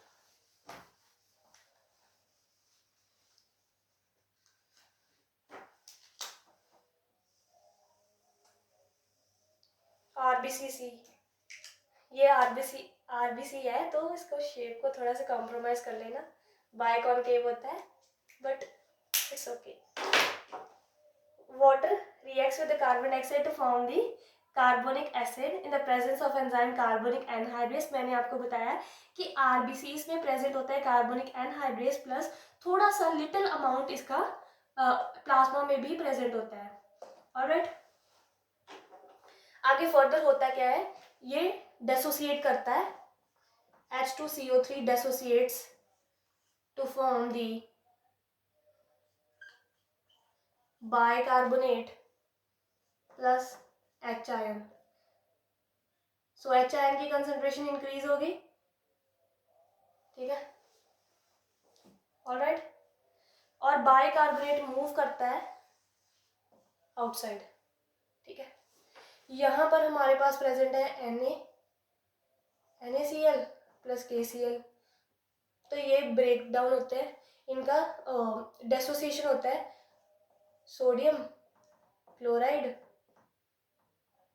Potassium chloride. इनका डेसोसिएशन होता है. इनका डेसोसिएशन होता है जैसे ही ये मूव करेगा. This is the bicarbonate. This is the bicarbonate. जैसे ही ये बनता है वैसे ही ये आउटवर्ड मूव करता है प्लाज्मा में. जैसे ही ये आउटवर्ड मूव करता है प्लाज्मा में ये सोडियम के साथ इंटैक्ट होता है और सोडियम के साथ इंटैक्ट होकर सोडियम बाइकार्बोनेट का फॉर्मेशन करता है. सोडियम बाइकार्बोनेट और पोटेशियम के साथ भी डेसोसिएट कर सकता है. पोटेशियम बाइकार्बोनेट इन मॉलिक्यूल्स का फॉर्मेशन करता है. तो डायरेक्टली हम डायरेक्टली इनडायरेक्टली हम बोल सकते हैं ये जो बाइकार्बोनेट्स हमारे पास जो बाइकार्बोनेट्स प्रेजेंट है वो प्लाज्मा में ही डिसॉल्व हो रहे हैं। एक्चुअली तो ये प्लाज्मा में ही प्रेजेंट है। तो अगर ये क्वेश्चन आया कि बाइकार्बोनेट्स किस में होते हैं तो ये प्लाज्मा का ही पार्ट है, तो हम इसको बोल सकते हैं कि ये प्लाज्मा में होते हैं। अब आप देखो कि बाइकार्बोनेट आयन जो है इसका movement from the RBCs to plasma में हुआ। अब इसका मूवमेंट अगर इस साइड हुआ है तो इसमें भी कुछ होगा। ऑलराइट, तो क्या करेगा, क्लोराइड यहाँ से यहाँ जाएगा, क्लोराइड गया यहाँ से यहाँ और H पॉजिटिव के साथ रिएक्ट करेगा। क्यों करेगा, चार्ज बैलेंस करने के लिए। Alright, H positive plus Cl negative. Alright, इस क्लोराइड का प्लाज्मा से अंदर आना और यहाँ से यहाँ तक जाना, दैट इज क्लोराइड शिफ्ट। इसको हम क्या बोलते हैं, क्लोराइड शिफ्ट। हमारा जो क्लोराइड था वो शिफ्ट कर गया from the plasma to RBC, shift कर गया। ठीक है,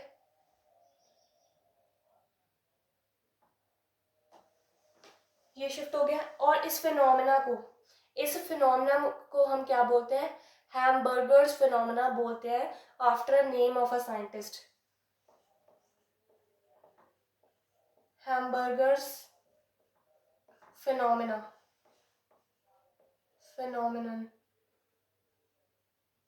alright, H positive plus Cl negative, HCl का फॉर्मेशन। एंड जो भी यहाँ पर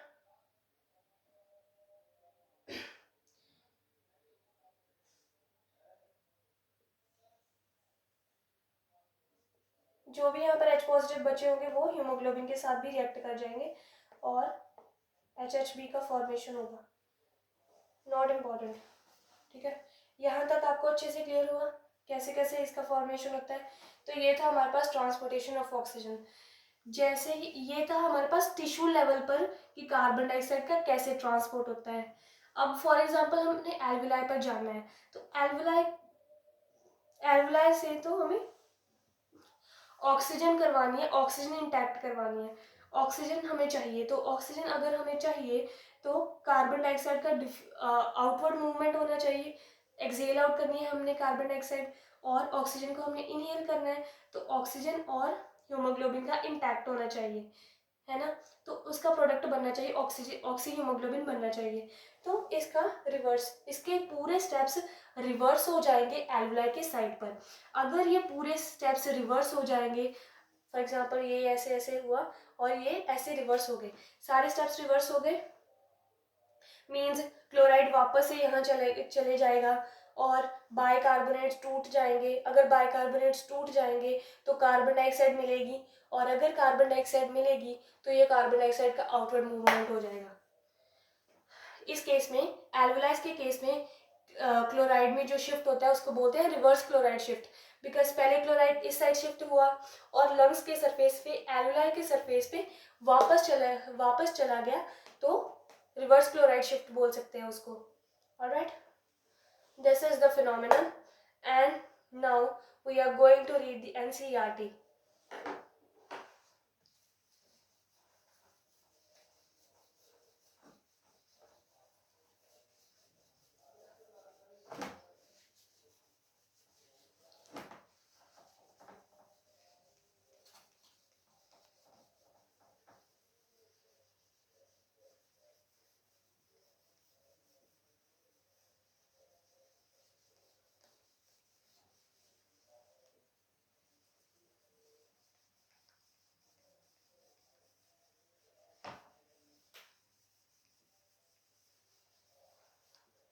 Just a minute, I have to drink water, so just a minute. And you guys can also drink water, stay hydrated, it's important. So a little water break is there. All right,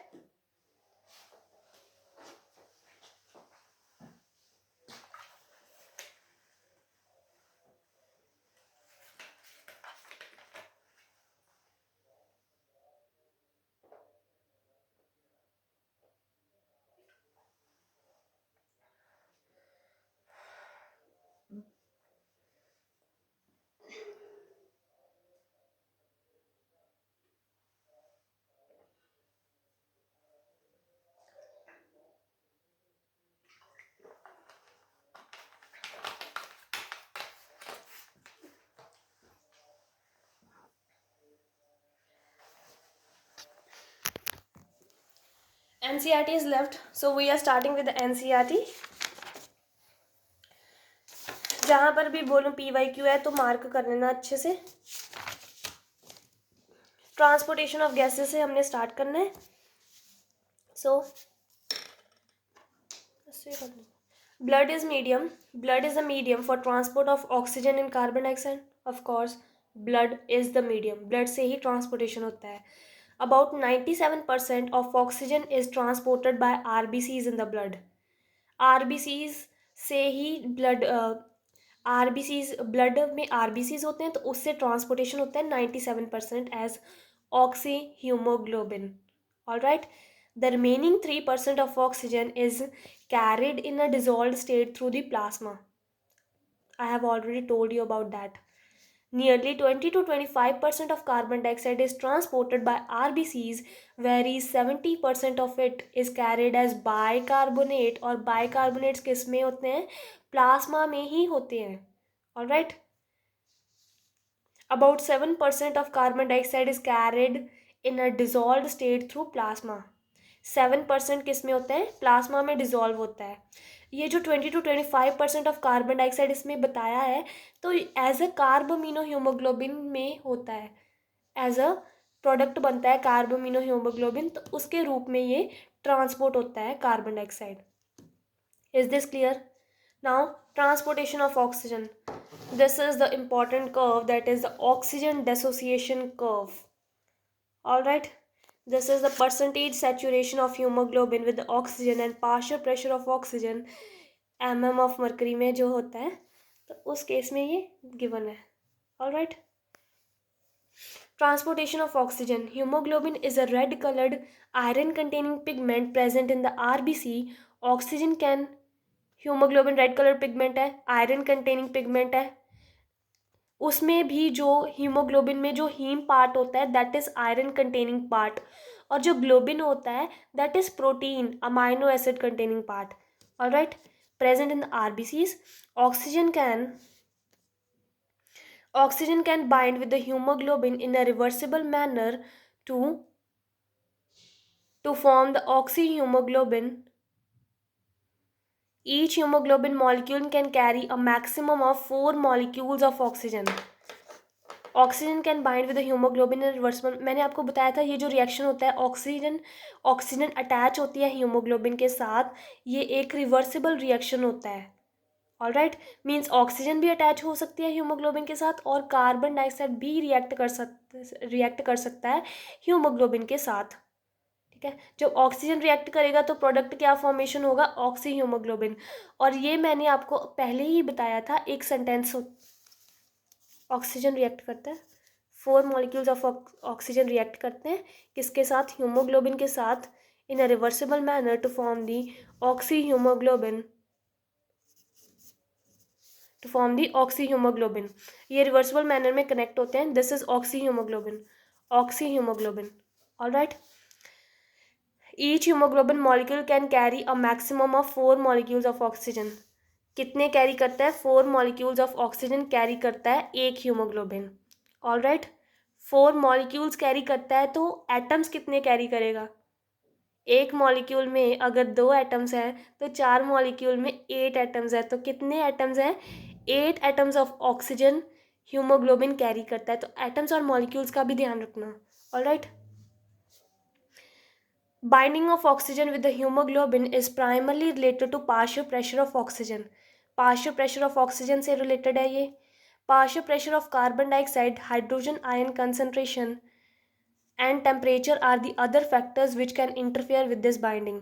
मैंने आपको already बताया था कि partial pressure of carbon dioxide जैसे ही increase होगा affinity increase हो जाती है कार्बन डाइऑक्साइड की, so to form the carb amino haemoglobin. बताया था ना. तो जैसे ही एफिनिटी इंक्रीज होती है तो partial pressure of oxygen decrease करता है और इसका ऑक्सीजन हीमोग्लोबिन का डेसोसिएशन होता है. बताया था आपको. Partial pressure of carbon dioxide, hydrogen ion concentration and temperature are the other factors which can interfere with this binding. ठीक है. ये हमारे पास कुछ फैक्टर्स हैं जो इंटरफेयर करते हैं उसकी बाइंडिंग के साथ, ऑक्सी हीमोग्लोबिन की बाइंडिंग के साथ. ये आप कर्व देख सकते हो, सेम है ये कर्व जो मैंने ड्रॉ किया था. Alright. A sigmoid curve is obtained when the percentage saturation of hemoglobin is plotted against partial pressure of oxygen. All right. This curve is called the oxygen dissociation curve. Oxygen dissociation curve बोलते हैं हम इसको, and is highly useful in studying the effect of factors like partial pressure of carbon dioxide, HIN concentration on binding of oxygen and hemoglobin. ये सभी हम पढ़ चुके हैं अच्छे से. Alright. In alveoli where there is high partial pressure of oxygen, alveoli की बात हो रही है तो factors वो opposite behave करेंगे. High partial pressure of oxygen, अगर एल्वुलाई है तो high partial pressure of oxygen होगा, low partial pressure of carbon dioxide होगा. अगर low partial pressure of carbon dioxide तो अल्टीमेटली लेसर HIN कंसनट्रेशन होगी और लोअर टेम्परेचर होगा. टेम्परेचर इज रिस्पॉन्सिबल बिकॉज जितना ज़्यादा ऑक्सीजन हीमोग्लोबिन बनेगा उतना ज़्यादा टेम्परेचर लोअर होगा. जितना ज़्यादा ऑक्सी हीमोग्लोबिन का डेसोसिएशन होगा उतना ज़्यादा टेम्परेचर राइज करेगा. तो इस केस में तो ऑक्सी हीमोग्लोबिन बन रहा है, इस केस में तो ऑक्सीजन और हीमोग्लोबिन रिएक्ट करके ऑक्सी हीमोग्लोबिन बन रहे हैं because high partial pressure of oxygen है तो टेम्परेचर कम होगा. The factors are all favourable for the formation of oxy haemoglobin. ठीक है, ये लेफ्ट शिफ्ट के केस में होता है ये factors. Where is in the tissues where the low partial pressure of oxygen, ये जो हमने अभी किया था राइट शिफ्ट के केस में, low partial pressure of oxygen, high partial pressure of carbon dioxide, high HIN concentration and higher temperature exist, ये right shift का केस है. अभी जो ऊपर एक्सप्लेन था वो था लेफ्ट शिफ्ट का केस और ये है राइट शिफ्ट का case. Alright. The conditions are favorable for dissociation of oxygen from oxyhemoglobin. In condition से लो पार्शियल प्रेशर ऑफ ऑक्सीजन से हाई पार्शियल प्रेशर ऑफ, हमने आपको बताया था कि high partial pressure of carbon dioxide से क्या होता है, high partial pressure of carbon dioxide से ऑक्सीजन डेसोसिएशन ज़्यादा होता है. ये मैंने बताया था कि किस साइंटिस्ट ने बताया था. ये बोहर्स इफेक्ट की बात हो रही है, बोहर्स इफेक्ट की बात हो रही है यहाँ पर. Alright, the conditions are favorable for dissociation of oxygen from oxyhemoglobin. Condition favorable है. This clearly indicates that oxygen gets bound to hemoglobin in the lung surface and gets dissociated at the tissue surface. ठीक है, एक बात और, 100 ml of deoxygenated blood, मैंने आपको बताया था डीऑक्सीजनेटेड ब्लड कितना डिलीवर करता है ये कार्बन डाइऑक्साइड को, that is 4 ml carbon dioxide. ठीक है, 4 ml ऑफ कार्बन डाइऑक्साइड को डिलीवर करता है ये. ठीक है, carbon dioxide is carried by haemoglobin as carbamino haemoglobin. बताया था कार्बामिनो हीमोग्लोबिन के साथ करता है ये. कितना करता था, एग्जैक्ट करता था 23% और अकॉर्डिंग टू द NCERT 22-25% ये करता है. Alright. When the partial pressure of carbon dioxide is high and partial pressure of oxygen is low, as in the tissues, more binding of carbon dioxide occurs, whereas when the partial pressure of carbon dioxide is low and partial pressure of oxygen is high, as in alveoli, dissociation of carbon dioxide from carbaminohemoglobin takes place. This we have already done, and this reaction we are done with this reaction. ठीक है, carbon dioxide which is bound to haemoglobin from tissues is delivered to the alveoli. RBCs contain very high concentration of enzyme carbonic anhydrase. मैंने आपको बताया था RBCs में कौन सा enzyme है, carbonic anhydrase, and minute quantities of the same is present in plasma too. तो और ये प्लाज्मा में भी प्रेजेंट होता है. This is the PYQ. Plasma में प्रेजेंट है और carbon dioxide carbonic anhydrase RBCs में भी प्रेजेंट है. At the tissue site where the partial pressure of carbon dioxide is high due to metabolism, carbon dioxide diffuses into blood and forms a bicarbonate and HIN. बताया था tissues के level पर bicarbonate का formation होता है. At alveolar site where the partial pressure of carbon dioxide is low, the reaction proceeds in the opposite direction, leading to the formation of carbon dioxide and water.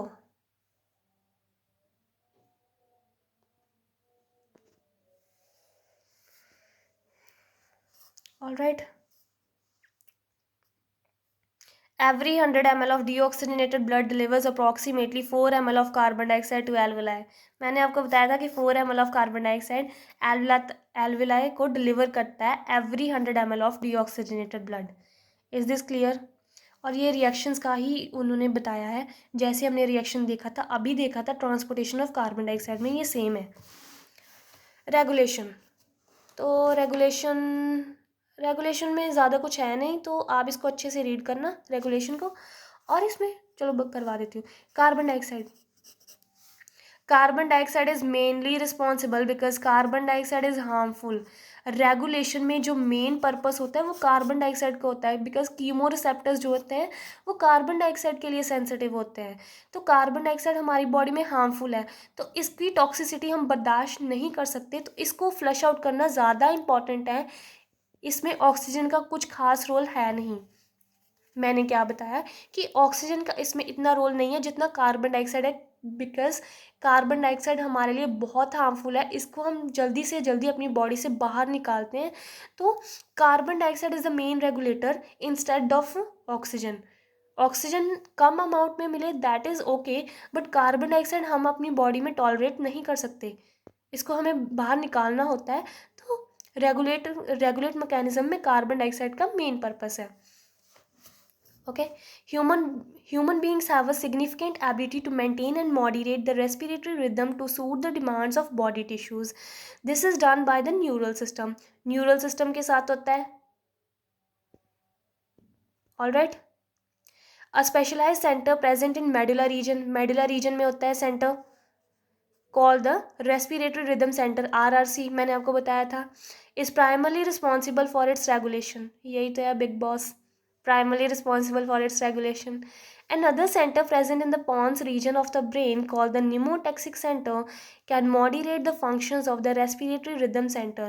Who can moderate elsewhere? Mnemotaxic center कहाँ पर present है? pons में present है. All right. Neural signal from the center can reduce the duration of respiration. ये करता क्या है? Duration of respiration को रिड्यूस करता है. पहले हम 5 सेकंड में एक सांस लेते थे. पहले हम क्या करते थे? 5 सेकंड्स में एक सांस लेते थे. फिर क्या हो गया? हमने 4 सेकंड्स में एक बार सांस दी, एक सेकंड में इनहेल किया और 3 सेकंड में एक्सहेल आउट किया. तो उससे क्या हुआ? कार्बन डाइऑक्साइड का रिमूवल फास्टर हो गया था. A chemosensitive area is situated adjacent to the rhythm center which is highly sensitive to carbon dioxide hydrogen ions. ठीक है, कार्बन डाइऑक्साइड के लिए सेंसिटिव है और हाइड्रोजन आयंस के लिए भी सेंसिटिव है. This is one and only same thing, because carbon dioxide का अगर इंक्रीज़ होगा, अगर partial pressure of carbon dioxide increase हुआ तो हाइड्रोजन आयन की कंसनट्रेशन भी इंक्रीज़ होगी. कैरोटिड आर्टरी मैंने बताया था कि रिसेप्टर्स प्रेजेंट होते हैं. Increase in these substance can activate this center, which in turn can signal the rhythm center to make the necessary adjustment to the in the respiratory process by which these substances can be eliminated. Receptors associated with the aortic arch, aorta में होता है aortic arches, aortic ये होती हैं aortic arches. Aorta की जो arch होती है, ऑर्टा की जो फर्दर आर्टरीज होती हैं, आर्च होती हैं, तो ये होती है aortic arteries. And carotid artery मैंने आपको बताया था हमारे नेक के साइड में प्रेजेंट होती हैं. ठीक है, लेटरली प्रेजेंट होती हैं नेक में. Also can recognizes the changes in the carbon dioxide and H ion concentration and send necessary signal to the rhythm centre for the remedial action. Okay, this is the important one. The role of oxygen in the regulation of respiratory rhythm center is quite insignificant because इसका जो main role है वो हमारे पास carbon dioxide का आता है, because this is harmful for us. So regulation के purpose के लिए रेस्पिरेशन की रेगुलेशन में कार्बन डाइऑक्साइड का सिग्निफिकेंट रोल है instead of oxygen. Alright, last one is the disorders. Asthma, as you all know about the asthma. Asthma क्या है? एक एलर्जिक डिसीज़ है. ये एक एलर्जिक डिसीज़ है, इसमें स्वेलिंग होती है ब्रोंक्यूल्स की स्वेलिंग होती है, ब्रोंकाई की स्वेलिंग होती है और एक वीजिंग साउंड होती है. ठीक है, इज डिफ़िकल्टी इन ब्रीदिंग, हमें सांस लेने में दिक्कत होती है. Causing wheezing due to inflammation, इसका कॉज क्या है? इन्फ्लामेशन हो जाती है, स्वेलिंग होती है ब्रोंकाई में और ब्रोंक्यूल्स में. Is that clear? Emphysema, this is the most important PYQ. देखो मार्क्ड है ये। एम्फिसिमा और अस्थमा दोनों PYQs हैं ये। एम्फिसिमा तो बहुत बार रिपीट हुआ है, तो इसको ध्यान से देखो। ये देखो मैंने छोटा सा यहाँ पर डायग्राम भी ड्रॉ किया था। ये एक क्रॉनिक डिसऑर्डर है। क्रॉनिक डिसऑर्डर मीन्स बहुत लंबे समय से ये डिसऑर्डर होता है। ऑलराइट, अगर हम लॉन्ग टर्म एक्सपोजर देते हैं, ये क्यों होता है? Cigarette smoking is the main cause. Smoking की वजह से हमारी रेस्पिरेशन में एनहांसमेंट होती है। क्या होता है, हमारे जो एल्वुलर वॉल्स हैं वो कोलैप्स कर जाते हैं। कोलैप्स करते हैं, उनका सरफेस एरिया बहुत कम होता है। Surface area decreases, surface area decreases, surface area decrease होता है, ठीक है, ऑफ एल्वुलाई। एल्वुलाई का सरफेस एरिया डिक्रीज होता है। एल्वुलाई के सरफेस एरिया के डिक्रीज होने से ऑक्सीजन जो है वो कम डिलीवर हो पाता है। Chronic disorder in which alveolar walls are damaged due to which respiratory surface decreases. Respiration का जो सरफेस है वो डिक्रीज होता है। One of the major causes is the cigarette smoking.